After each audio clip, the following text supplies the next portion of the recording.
napadapa na ang tauhang yan ng BIFAR at nagtakip ng muka para masalang ang matinding hangin.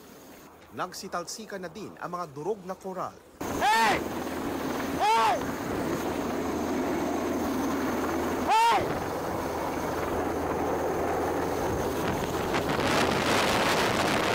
Hey!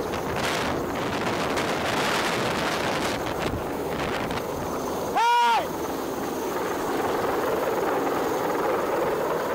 Hey! Ang matinding hangin dulot ng delikado at sobrang babang paglipad ng Chinese Navy helicopter na nagtagal ng 10 minuto. Nagdulot ito ng distress sa mga taga-BIFAR at mga marine scientists ng University of the Philippines Diliman Institute of Biology na naroon para suriin ang Sandy K3. Ilang Pilipino rin ang nagtamo ng hiwa at galos. Sa kabila nito, nakumpleto ng UP Marine Researchers at BIFAR ang pagkolekta ng mga sample ng mga coral sa Sandy Cay. Sa inisyal nilang obserbasyon, may indikasyong galing sa ibang lugar ang mga patay na coral na maaaring itinambak doon para sa expansion.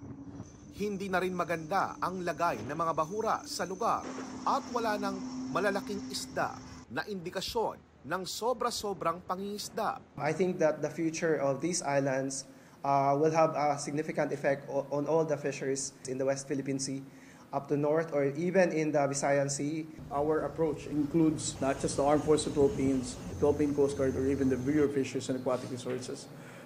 We also take recommendations from the academic, particularly those who are really authority when it comes to science.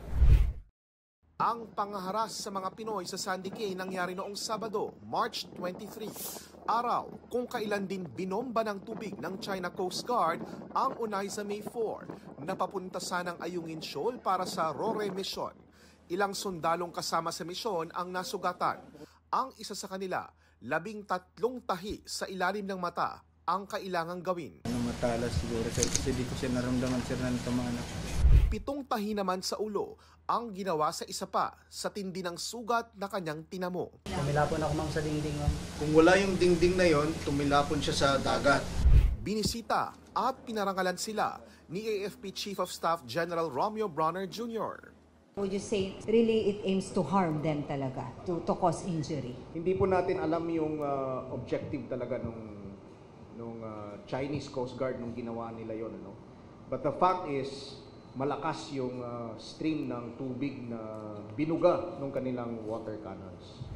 Bagamat nawasak ang Unayza May 4 at may mga nasugatan sa ginawa ng China Coast Guard, sabi ni dating Supreme Court Associate Justice Antonio Carpio, hindi ito pwedeng gamiting basihan para sa isang bagong arbitration case laban sa China. Ang sabi ng tribunal, this is a military activity outside the jurisdiction of the tribunal. Kaya rekomendasyon niya, ilipat na ang pangangasiwa sa Ayungin sa Philippine Coast Guard mula sa AFP. Ang gagawin dapat natin ngayon, convert our presence there into a civilian presence. Pag hininto tayo from bringing in materials, construction materials, that's the time we go back to the tribunal. Kapag hinarang pa rin daw ang PCG, pwede nang magsampa ng bagong kaso sa UNCLOS at humingi ng danyos ang Pilipinas sa China. May mga pinag-aaralan ng posibleng ikaso ang Solicitor General pero hindi pa maaaring idetalye.